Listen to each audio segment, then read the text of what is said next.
Hello పిల్లలు, పెద్దలు, మనవళ్ళు, మనవరాళ్ళు అందరికీ సాయిరాం నాన్న.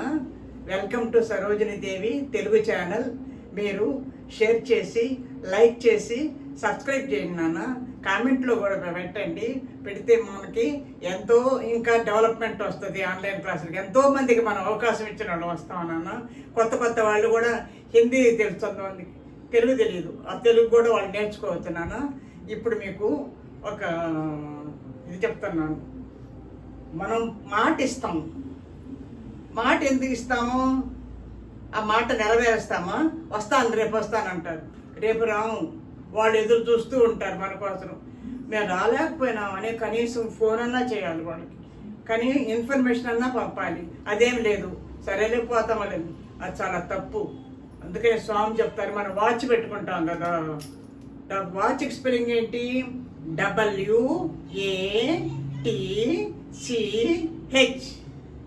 అంటే వాచ్ ఎవర్ వర్డ్. నువ్వు మాట ఇచ్చేటప్పుడు వాచ్ చేసుకోవాలి నీ మాటని. నెక్స్ట్ ఏ కదా, వాచ్ ఎవర్ యాక్షన్. నీ యాక్షన్ ఎలా ఉంది? ఇతరుల ముందర అంటే నువ్వేదో కొంతమంది డాంబికంగా నేను అట్టా నేను ఇట్టానని గొప్పలు చెప్పుకుంటా ఉండవు. అది తప్పు అనమాట. అర్థమవుతుందా? తర్వాత ఏ అయిపోయిందా? T. Watch ever thought. నీ ఆలోచనలు కూడా ఎలా ఉండాలి మనం. అంటే నెగిటివ్గా ఆలోచిస్తున్నావా, పాజిటివ్గా ఆలోచిస్తున్నావా, సమాజానికి సంబంధించి ఆలోచిస్తున్నావా, నీ ఇండిపెండెంట్గా సొంత దానికి ఆలోచిస్తున్నావా అని కూడా మనం ఆలోచించాలి. WAT అయిపోయింది. C. Watch ever character. నిన్ను గురించి నేను మంచివాడిని అని చెప్పుకోకూడదు, బయట వాళ్ళు చెప్పాలి. పలానా అమ్మాయి మంచిది, పలానా అబ్బాయి మంచివాడు అని ఇతరులు నిన్ను పొగడాలి, కానీ నిన్ను నువ్వు పొగడుకోకూడదు.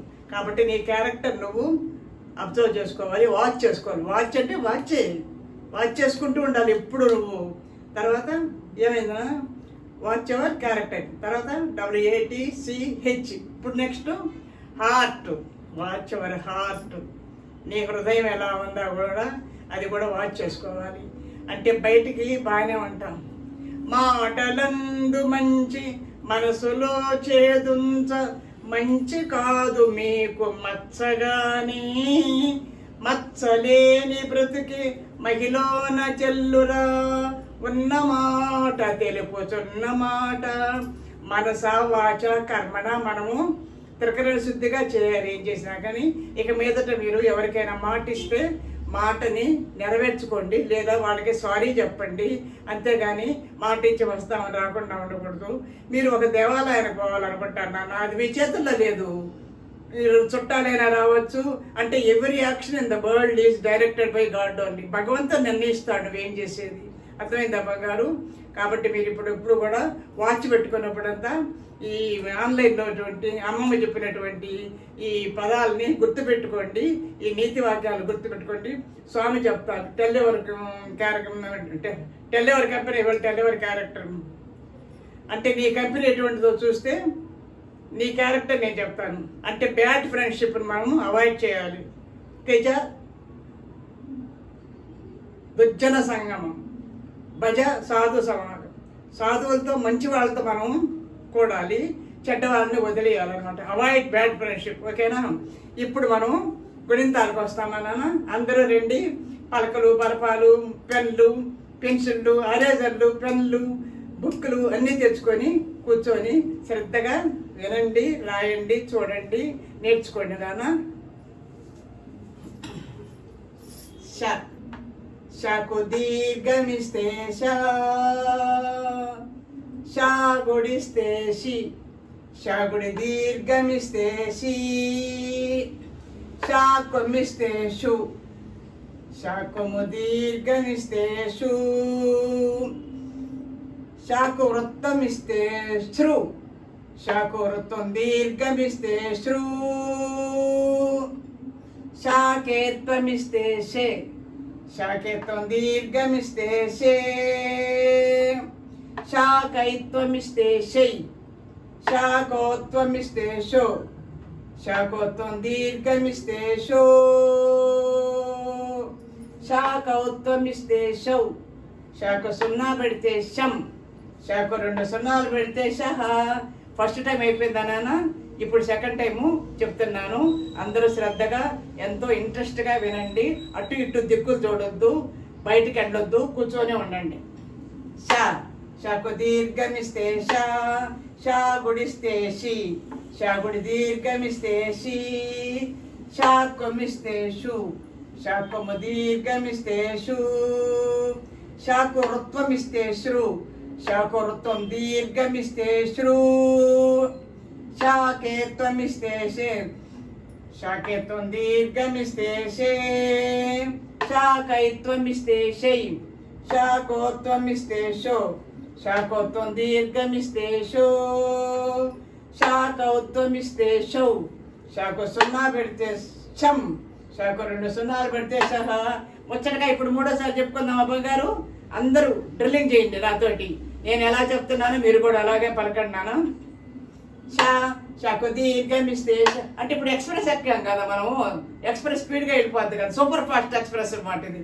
షా, షాకు దీర్ఘమిస్తే షా, షా గుడిస్తే షి, షా గుడి దీర్ఘమిస్తే షి, షా కొమ్మిస్తే షు, షా కొమ్ము దీర్ఘమిస్తే షు, షా కొర్తమిస్తే శ్రు, షా కొర్తం దీర్ఘమిస్తే శ్రు, షాకేత్వమిస్తే షే, షాకేత్వం దీర్ఘమిస్తే షే, షాకైత్వమిస్తే షై, షాకోత్వమిస్తే షో, షాకోత్వం దీర్ఘమిస్తే షో, షాకౌత్వమిస్తే షౌ, షాకు 0 పెడితే షం, షాకు 2 సున్నాలు పెడితే షహ.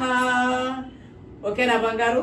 3 సార్లు ముచ్చటగా చెప్పుకున్నాను. నేను చెప్పాను కదా నిన్న 3 టైమ్స్ ఏదైనా కానీ మనం చదువుకోవాలి, రాయాలి, చెప్పుకోవాలి మీరు చదువులో బాగుండాలంటే. ఇప్పుడు మీకు ఒక వాక్య పూజ చెప్తున్నాను.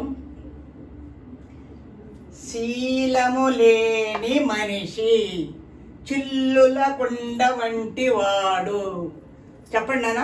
శీలము లేని మనిషి చిల్లుల కుండ వంటి వాడు. మళ్ళీ చెప్తున్నాను. శీలము లేని మనిషి చిల్లుల కుండ వంటి వాడు. నాన్న, మామూలుగా కొండెత్తుకోపోతే మనకి వర్షం వస్తుంది, నీళ్ళు నిండుతాయి. చిల్లులు కొండెత్తుకోపోతే కాలిపోతూ ఉంటాయి. అర్థమైందా? అలాగే మీలో హ్యూమన్ వాల్యూస్ అంటే నైతిక విలువలు అంటారు. సత్య, ధర్మ, శాంతి, ప్రేమ, అహింస. ఈ వాల్యూస్ మీకు లేకపోతే మీరు చిల్లులు కొండ వంటి వారు. కాబట్టి మీరు ఎప్పుడు కూడా సత్యము, ధర్మము, సత్య, ధర్మ, శాంతి, ప్రేమ, అహింస. అహింస అంటే మామూలుగా మాటల్లో కూడా ఒకరిని నొప్పించడం కూడా అహింస అంటారు. అది హింస అంటారు. అహింసను మన అహింస పరమో ధర్మ, ధర్మో రక్షత రక్షత, సత్యం నాస్తి పరో ధర్మ. అలా మనము అంటే ప్రేమ అనేది మనం ఎప్పుడు కూడా స్ప్రెడ్ చేయాలి. ప్రేమ అనేది వచ్చేది కొద్ది పెరుగుతూ ఉంటుంది. తర్వాత నాన్న మీకు ఇప్పుడు ఒక చిన్న కథ చెప్తాను. ఒక ఊరిలో ఒక అతనికి కోర్టులో కేసు వస్తుంది. అతన్ని కోర్టుకు రమ్మంటారు. కోర్టుకు రమ్మంటే సాక్ష్యం చెప్పేదానికి ఆయన తప్పు చేయలేదంటాడు. నువ్వు తప్పు చేయకపోతే సాక్ష్యం చెప్పేదానికి తీసుకోరా నీ వాళ్ళని అంటాడు. సరే, మొదటి వ్యక్తిని అడుగుతాడు. ఆయనకి 3 ఫ్రెండ్స్ ఉంటారు. మొదటి వ్యక్తిని అడుగుతాడు. మిత్రమా నాకు కోర్టులో కేసు వచ్చింది, బోనికి సాక్ష్యం చెప్తావా? అదేంటి మిత్రమా, ఎందుకు చెప్పను, కానీ నేను గుమ్మం దాటను, గుమ్మం వరకే వస్తాను. తర్వాత రెండో వ్యక్తిని అడుగుతాడు. తప్పనిసరిగా వస్తాము, కానీ కోర్టు దాకా వస్తాము, బోన్ ఎక్కము అని అంటాడు. ఇంకేం చేస్తాడు? మూడో వ్యక్తిని అడుగుతాడు. నాకు కేసు జరిగింది, సాక్ష్యం చెప్పాలి, కోర్టుకు వస్తావా మిత్రమా? అదేంటి మిత్రమా, ఎందుకు రాను, నీ వెంట జంట కంట ఇంట ఉండి నువ్వు ఎక్కడికి రమ్మంటే అక్కడికి వస్తాను. ఇప్పుడు ఈ వ్యక్తికి సంబంధించినట్టు ఈ 3 ఫ్రెండ్స్ ఎవరో చెప్పగలరా నాన్న? మీరు చెప్పలేదు, నేను చెప్తానేనండి. మొదటి వ్యక్తి ఇంట్లో ఫర్నిచర్, సోఫాలు, టీవీలు, ఫ్రిడ్జ్లు, ఏసీలు, అవి గుమ్మం దాటవు కదా. రెండో వ్యక్తి భార్యాబిడ్డలు కాటి దాకా వస్తారు, కానీ అక్కడి నుంచి వెనక్కి వచ్చేస్తారు, అవునా కదా. మూడో వ్యక్తి భగవంతుడు, మన వెంట జంట కంట ఇంట ఉండి మనం కాపాడేది, మనం ఎక్కడికి రమ్మంటే అక్కడికి వచ్చేది, ఏం చేయమంటే వచ్చేది. అంతే భగవంతుని మనం నమ్ముకోవాలి. భగవంతుని వైపు ఒక అడుగుడు మేము వేస్తే ఆయన మన వైపు 10 అడుగులు వేస్తాడు. 1:10 ఆలోచించండి. ఓకేనా నాన్న? బాగుందా కదా? మీకు నచ్చిందా? కామెంట్లో పెట్టండి. మీరు కామెంట్లో పెడితే నాకు కూడా సంతోషం అవుతుంది ఈ కథ గురించి. ఇంతటితో ఇవాళ ఈ క్లాసు నేను ఆపుతున్నాను. మీ అందరూ కూడా నాకు చక్కగా సహకారం ఇస్తున్నారు. షేర్ చేయండి, లైక్ చేయండి, సబ్స్క్రైబ్ చేయండి. మీ ఫ్రెండ్స్కి, మీ బంధువులకి అందరికీ కూడా షేర్ చేసేసి మామూలుగా స్ప్రెడ్ చేస్తే మన తెలుగు ఛానల్, సరోజినీదేవి తెలుగు ఛానల్, ఇంకా ముందు ముందు ఎన్నో చెప్తాను మీకు. చాలా మంది మీకు చెప్పాల్సింది భగవంతుడు నా చేత పలికిస్తున్నాడు నాన్న. మీ అందరినీ ఆశీర్వదిస్తూ భగవంతుని అనుగ్రహము, ఆశీస్సులు మీ అందరికీ కూడా ఉండాలని మనసా వాచా కర్మణ కోరుకుంటూ ఇంతటితో ఇవాళ ఆన్లైన్ క్లాసులు స్టాప్ చేస్తున్నాను నాన్న. అందరికీ సాయిరాం.